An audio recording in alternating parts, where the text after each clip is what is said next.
चामुंडाय विच्चे नमः। ओम ऐं ह्रीं क्लीं चामुंडाय विच्चे नमः। ओम ऐं ह्रीं क्लीं चामुंडाय विच्चे नमः। तुमसे क्या चाहती है अब वो? मेरी जान लेना। चिंता मत करो पुत्र, जब तक मैं हूं वो आत्मा तब तक तुम्हारा कुछ भी नहीं बिगाड़ पाएगी।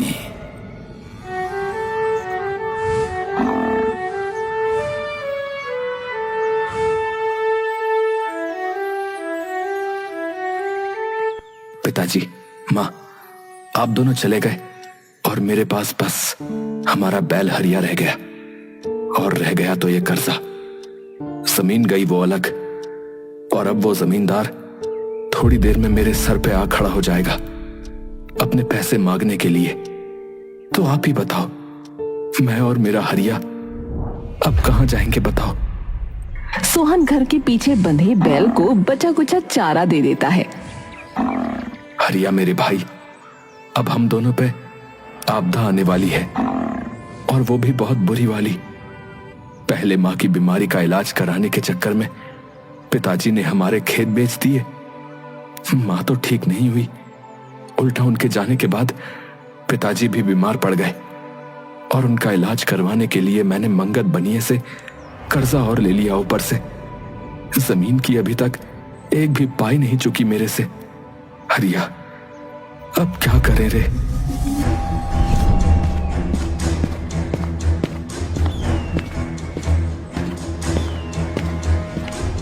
सोहन, अरे ओ सोहन, लो जी, हो गए बेघर।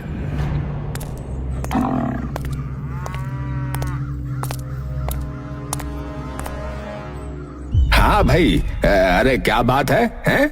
आज की तारीख में दे देगा पैसे या नहीं है?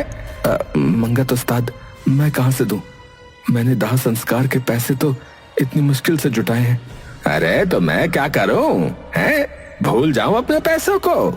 और जो ना है भाई तेरे पास पैसे, तो फिर अपनी जमीन गिरवी धरवा दे। हाँ उस्ताद जी, वो तो माँ के इलाज के वक्त ही बिक गई थी, तो कुछ वक्त की मोहलत और दे दो। मैं करता हूँ कुछ जुगाड़। अरे तो जुगाड़ वुगाड़ छोड़, तू अपना बोरिया बिस्तरा बांध और चल मेरे साथ। और हाँ, अपने उस बैल को भी ले आ, कुछ तो काम आएगा ही ये। आपके घर? अरे हाँ भाई हाँ, नौकरी करियो, घर के सारे काम करियो, अंदर के भी और बाहर के भी। और वहां रह भी सकता हूँ? अरे हाँ, अब फटाफट चल, बहुत काम इकट्ठा हो रखा है, चल। ठीक है, रुको मैं हरिया को ले आऊं। है कौन? अरे मेरा बैल। अच्छा अच्छा।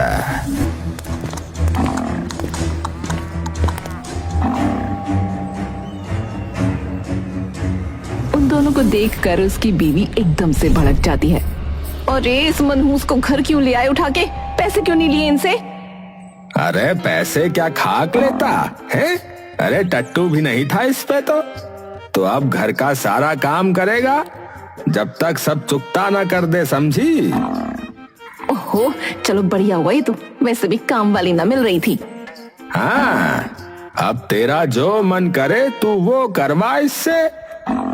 वाह, सुनो ए, भाग के लकड़ी लेके आ जंगल से और आके पूरा आंगन साफ कर दियो, गंदा हो रखा है बहुत। पहले कुछ खाने को मिल सकता है?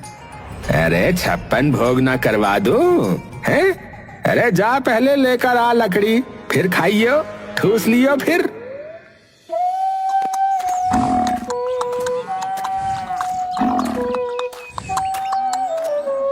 देख रहा है हरिया, बिन पैसों के इंसान की क्या इज्जत है। इससे अच्छा सलूक तो लोग अपने कुत्तों के साथ कर लेते हैं। तभी सोहन की नजर हरिया पर पड़ती है, जो कि बहुत धीरे चल रहा होता है। अरे बताओ, बेचारे मेरे बैल का तो बुरा हाल हो गया है। ए हरिया भाई, तू ठीक है कि नहीं?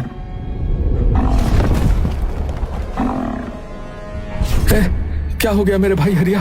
अरे उठना, अरे उठना मेरे भाई, अरे कोई है? अरे कोई मदद कर दो, मेरे भाई को बचा लो, अरे कोई है?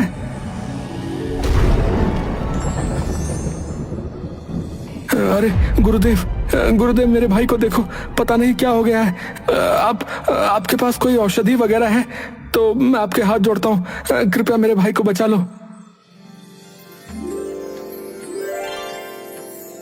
पुत्र, तुम इस बैल को अपना भाई क्यों बता रहे हो?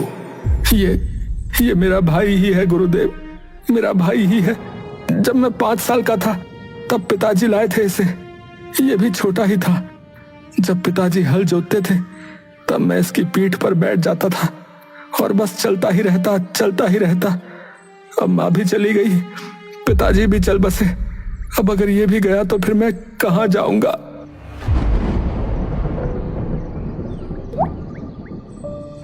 तुम्हारा मन बहुत पावन है बेटा। एक बेजुबान जानवर को तुम अपना भाई मानते हो। इससे खूबसूरत भला क्या हो सकता है? तुम बिल्कुल चिंता मत करो, इससे कुछ नहीं होगा। ऋषि अपने मन ही मन में किसी मंत्र का जाप करने लगता है। हे दयावान, हे दया निधान, कर दो कृपा। हे नारायण भगवान, कृपा करके बचाओ इसके प्राण। दे दो इसको भी जुबान। ओम नमो नारायण भगवते वासुदेवाय। ओम नमो नारायण भगवते वासुदेवाय। ओम नमो नारायण भगवते वासुदेवाय नमः। तभी धीरे धीरे करके हरिया बैल अपनी आंखें खोलने लगता है। सोहन ये देखकर अचंभित हो जाता है और ऋषि के पांव में गिर जाता है। आपका बहुत बहुत धन्यवाद गुरुदेव, बहुत बहुत धन्यवाद। आपने मेरा पूरा संसार बचा लिया, मेरे भाई को बचा लिया। उठो पुत्र, तुम्हारे भाई को यानी इस बैल को केवल तुम्हारे मन की सच्चाई ने बचाया है। तुम्हारे माता पिता नहीं है ना? जी गुरुदेव, कुछ महीने हो चुके हैं उन्हें गुजरे। तुम्हारा ये बैल अब तुम्हारी सारी बातें समझ भी पाएगा और तुमसे बात भी कर पाएगा।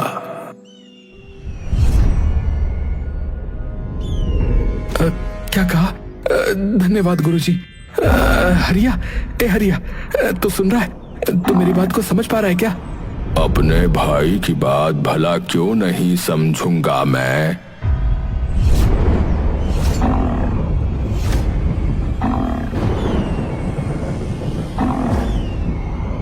सोहन हरिया की आवाज सुनते ही आश्चर्यचकित रह जाता है। फिर से बोल, क्या बोला तू? अरे भाई, मैं ही बोल रहा हूँ, कर लो यकीन। ठीक है ना? तू ठीक तो है? हाँ, एकदम ठीक हूँ मेरे भाई। सोहन और हरिया का ये प्यार देखकर ऋषि मुनि मुस्काने लगते हैं। भाई वाह, ऐसा अनोखा प्रेम देखकर तो किसी के भी मन की शुद्धि हो जाए। सोहन एक बार ऋषि के सामने अपने हाथ जोड़ लेता है। एक बार फिर से आपका बहुत बहुत धन्यवाद गुरुदेव। आयुष्मान भव। रुको पुत्र, मैं तुम्हें एक और वस्तु देता हूं। कभी कोई आवश्यकता हो तो वहां चले जाना। वहां तुम्हें अवश्य उस समस्या का कोई ना कोई समाधान मिल ही जाएगा। कौन सी वस्तु गुरुदेव? ऋषि उसे अपने झोले में से निकालकर एक कागज दे देता है। ये लो। सोहन उस कागज को देखता है। ये तो कोई नक्शा है गुरुदेव। ये चैत्य वृक्ष का मानचित्र है पुत्र। चैत्य वृक्ष? हाँ पुत्र, एक ऐसा वृक्ष जिसकी अपनी बुद्धि है, जो अनंत काल से जागृत अवस्था में है। बस इतना कह के ऋषि मुनि वहां से चल देते हैं।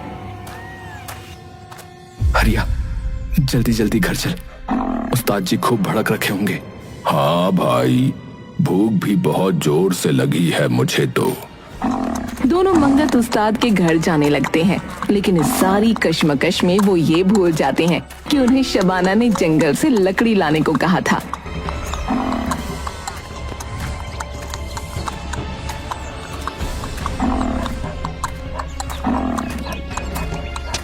जैसे ही वो घर पहुंचते हैं तो मंगत और शबाना गुस्से से तमतमाते हुए घर के बाहर उनका इंतजार कर रहे होते हैं। आ गए लाट साहब, हैं? थोड़ी देर और लगा देते। हे भगवान, लकड़ी लाना तो हम भूल ही गए। अरे लकड़ी कहाँ है रे? उस्ताद जी, वो लकड़ी लाना तो हम भूल ही गए, लेकिन अरे मेरी छड़ी तो लाना शबाना।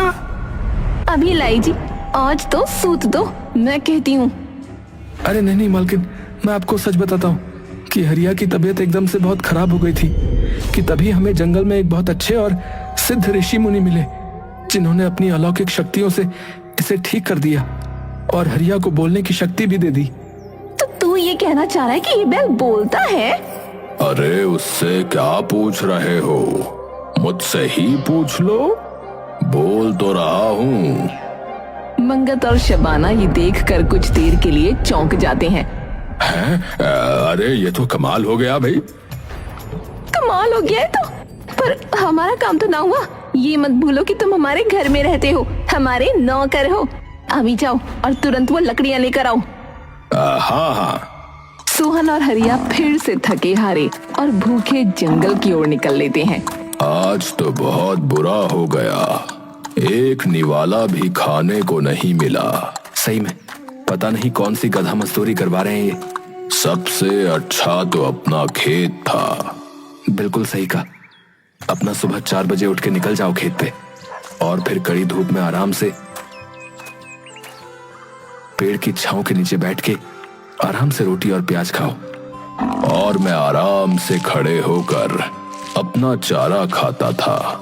सही में क्या ही दिन थे। सोहन भाई, एक बार चल के देखें क्या अपने खेतों को?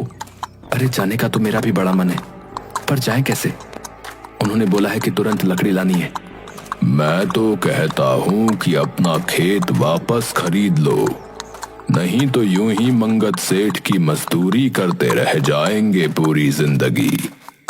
अब बात तो तेरी ठीक है, पर इतने पैसे लाएंगे कहां से, यही तो दुविधा है। तुम्हारी बात भी ठीक है सोहन भाई। दोनों जंगल जाकर लकड़ी ढोलाते हैं। मालकिन, अब तो कुछ खाने के लिए दे दो। हाँ ठीक है, पहले ये आंगन साफ करो जो कहा था। खाने के लिए तो ऐसे रो रहे हो जैसे मर ही जाओगे। सोहन अब जैसे तैसे करके आंगन को साफ करता है और आखिरकार उसे कुछ रोटियां नसीब हो जाती हैं। वहीं दूसरी ओर कुछ चारा हरिया को भी खाने के लिए दे दिया जाता है। रात को सारा काम करके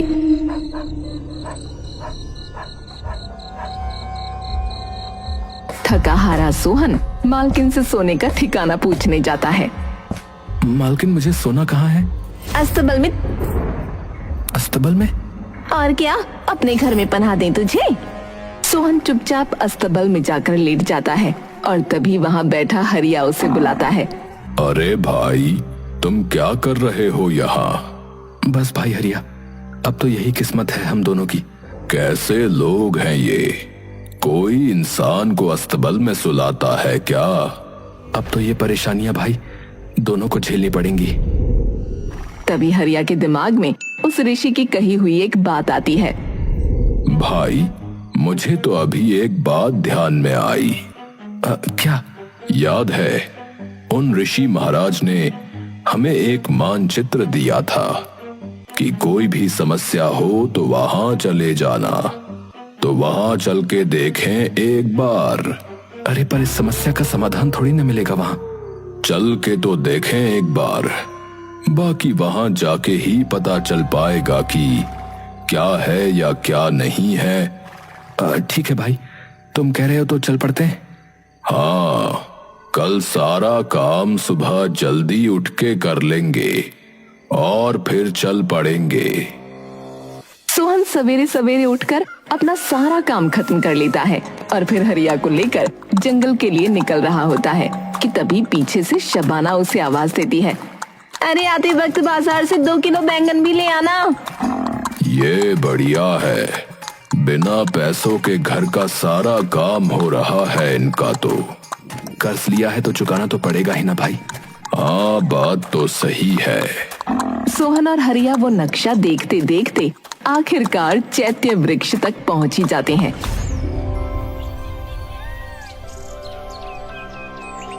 जिसे देखते ही उनकी आंखें खुली की खुली रह जाती हैं। अरे भाई साहब, ये तो कोई अनोखा ही पेड़ है, देखो। हाँ बिल्कुल। बताओ, आधे पे फूल और आधे पे पत्ते। चलो कुछ देर इस पेड़ के ही नीचे बैठ जाते हैं। हरिया और सोहन दोनों जाकर पेड़ के नीचे बैठ जाते हैं।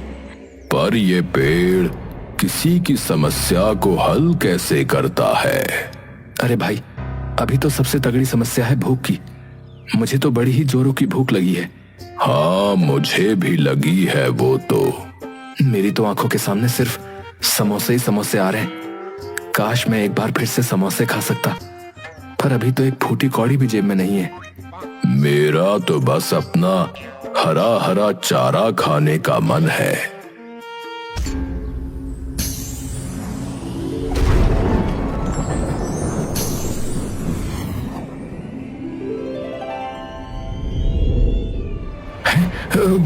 ये कैसे हुआ?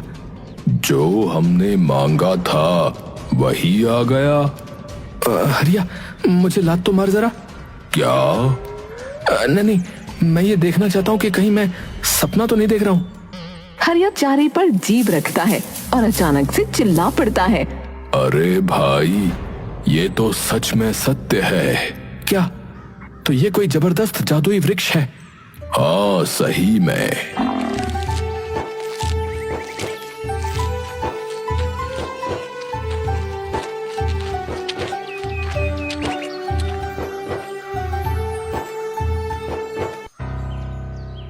सोहन भाई, मुझे ऐसा लग रहा है कि इस पेड़ से जो भी मांगो वो सच होता है। हाँ, बात तो सही है तेरी। तो क्या तुम भी वही सोच रहे हो जो मैं सोच रहा हूं? हाँ। हे चैत्य वृक्ष, हमें इतने पैसे दे दो कि हम अपना खेत वापस ले सकें और अपना कर्ज चुका सकें। मिल गए। अरे अरे, कमाल हो गया रे हरिया, कमाल हो गया। चल हरिया, फटाफट जाकर अपना खेत छुड़वा लेते हैं। सोहन भाई, हम वैसे इससे और पैसे भी तो मांग सकते हैं। अरे नहीं हरिया, जितने की जरूरत है सिर्फ उतना। तुझे याद नहीं कि पिताजी क्या कहते थे कि आवश्यकता से ज्यादा पैसा इंसान को अंधा बना देता है, और आवश्यकता से अधिक कोई भी चीज ना दिमाग के लिए और ना सेहत के लिए अच्छी होती है। हाँ बिल्कुल सही बात है। सोहन पहले जमींदार के पास जाकर अपने खेत के कागज छुड़वा लेता है और फिर बाकी के पैसे लेकर मंगत उस्ताद के घर पहुंचता है। अबे कहाँ रह गया था है? घर पे 100 काम होते हैं। अरे ये कहाँ से आए? बस आ गए। अरे डाका वगैरह तो नहीं डाल दिया? कभी मुझे फंसवा दे। नहीं नहीं उस्ताद, ऐसा कुछ नहीं है। अब तो मेरा खेत भी वापस मिल गया है, तो अब वहीं फिर से खेती करूंगा मैं। अरे ठीक है, लेकिन खाना तो खाता जा फिर एक आखिरी बार। ठीक है उस्ताद। मंगत तभी अंदर शबाना के पास दौड़कर जाता है और सारी बात बता देता है। ए भगवान, इसका मतलब हमारा तो मुफ्त का नौकर चला जाएगा। अरे मैं तो ये सोच रहा था कि इससे अपने खेत में मुफ्त में काम करवाता और जो पैसा मिलता उससे इसकी जमीन में ही खरीद लेता, पर सब धरा का धरा रह गया। आप एक काम कीजिए जी, आप इसे मोड़ दीजिए और इससे कागज ले लीजिए और इसका बैल भी। आपको याद नहीं कि ये बोलता भी है? और ये गांव के लोग पागल हो जाएंगे ऐसे बैल को देखकर। हम बोल देंगे कि जादुई बैल है और फिर देखना कैसे भीड़ लगती है इधर इस बैल के लिए। सब लोग मुंह मांगी रकम देंगे इसकी। तो सोचो ना कितना पैसा मिलेगा हमें इसे बेचने पर। सही कहा, बिल्कुल सही कहा। फिर तू एक काम कर, इसके खाने में जहर मिला दे। हैं? ठीक है।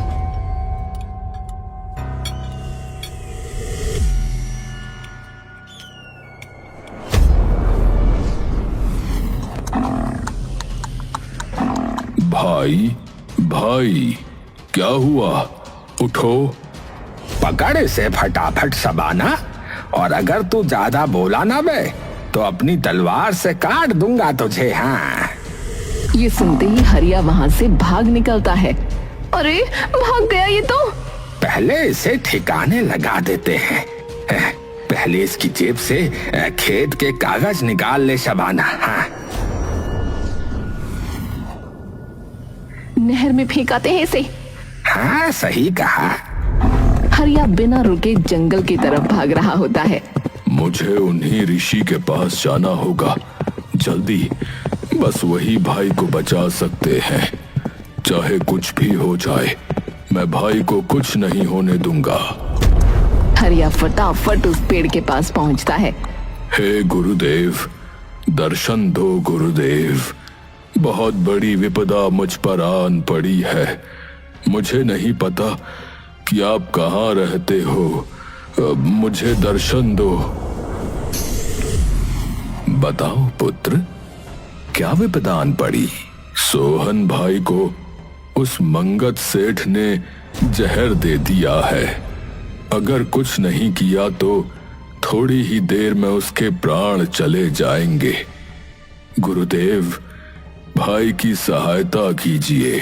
सहायता तो मैं कर दूंगा, पर बदले में तुम्हें अपनी कीमती वस्तु देनी होगी। आप चाहे प्राण ले लीजिए, परंतु भाई को बचा लीजिए। ऋषि तभी कुछ मंत्र पढ़ने लगते हैं।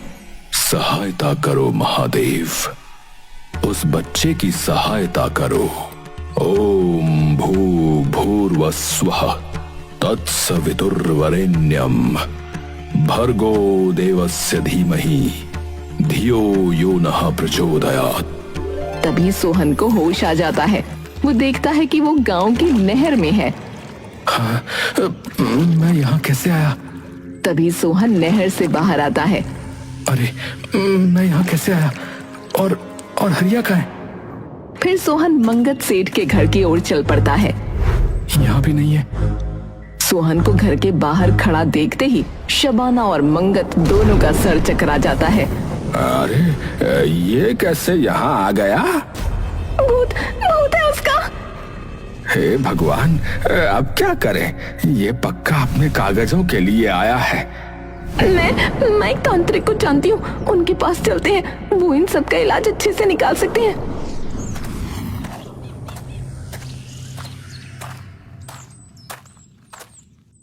उसी वृक्ष के पास जा पहुंचता है जहाँ ऋषि और हरिया होते हैं। अरे हरिया, तू यहाँ क्या कर रहा है? और मुझे क्या हो गया था? मैंने आंख खोली तो मैं गांव की नहर में था। जरूर इन्होंने ही फेंका होगा। अरे तू बोल ना, तू बोल क्यों नहीं रहा है? और गुरुदेव, आप भी यहाँ पे? क्या हुआ? अब ये बोल नहीं पाएगा वत्स। क्या? क्यों? पर क्यों? ऋषि उसे सारी बात बता देते हैं। सोहन भरी हुई आंखों से उसकी ओर देखता है। अरे तूने एक बार भी नहीं सोचा? इसने तो यहां तक कह दिया था कि भाई को बचा लो, भले ही बदले में मेरे प्राण ले लो। अरे देख पागल, ऐसे कैसे ले लेगा कोई भी तेरे प्राण? अभी तो हमें अपने खेत में खूब सारी फसल उगानी है। हमारे खेत के कागज कहां गए? जरूर उन्होंने लिए होंगे। चलो हरिया, उन्हीं के पास चलते हैं। ओम ऐं ह्रीं क्लीं चामुंडाय विच्चे नमः। ओम ऐं ह्रीं क्लीं चामुंडाय विच्चे नमः। तुमसे क्या चाहती है अब वो? मेरी जान लेना। चिंता मत करो पुत्र, जब तक मैं हूं वो आत्मा तुम्हारा कुछ भी नहीं बिगाड़ पाएगी। बाबा, आप हमारे साथ चलो। मुझे पक्का पता है वो हमारी जान लेने फिर से हमारे घर आएगा। पर वो तुम्हें मारना क्यों चाहता है? हमें क्या पता बाबा जी। ठीक है, मैं तुम्हारे साथ चलता हूँ। वहीं भस्म कर दूंगा अपनी भभूत से उसे। मंगत और शबाना सोहन को आता देख बिदक जाते हैं। बाबा जी देखो, वो चला आ रहा है सामने से। तो हम तो अंदर जाकर छुप रहे हैं। ठीक है। ओम ह्रीम क्लीम चामुंडाय नमः। ओम ह्रीम क्लीम चामुंडाय नमः। अरे अरे बाबा जी, ये क्या कर रहे हैं आप? तांत्रिक ये देखकर एकदम से चौंक जाता है। तू तो भूत नहीं है। मैं इंसान हूँ बाबा, भूत क्यों हूंगा मैं? तभी वो तांत्रिक उन्हें सारी बात बताता है। ओम ऐं ह्रीं क्लीं चामुंडाय विद्महे नमः। झूठ, मैं कोई भूत वूत नहीं हूँ। और मारना ये लोग चाहते थे मुझे, और मार भी दिया था। वो तो शुक्र है मेरे हरिया का। सोहन भी उन्हें सारी बात बता देता है।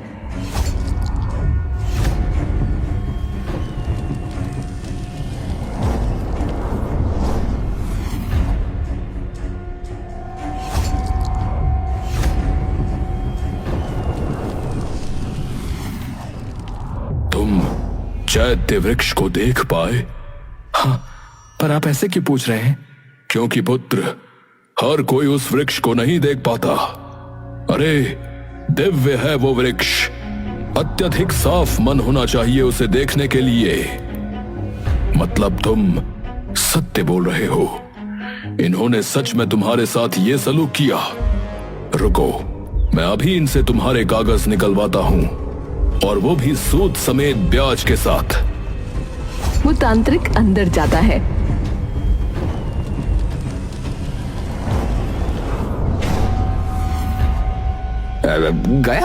गया वो?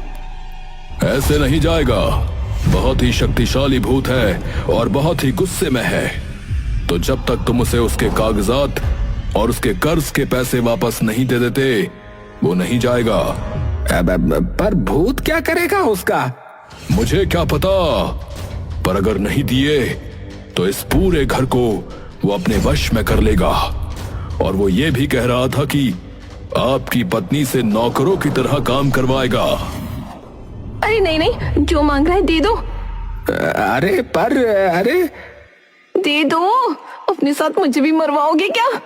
वो सारे पैसे और कागज लेकर सोहन को वापस दे देता है।